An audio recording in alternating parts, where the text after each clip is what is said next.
We are joined by now one of the greatest actors of Philippine entertainment industry. Palakpakan po natin once again, Mr. Makoy Beleon!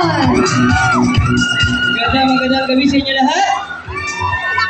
Maraming salamat po sa pagsuporta nyo sa Etername. At ano po yun, sana tulungan nyo po kami ikalat ang movie na to. Sana magustuhan ninyo sa mga manonood at sana sa mga di makakanood, worth it to para sa inyo lahat. Love you!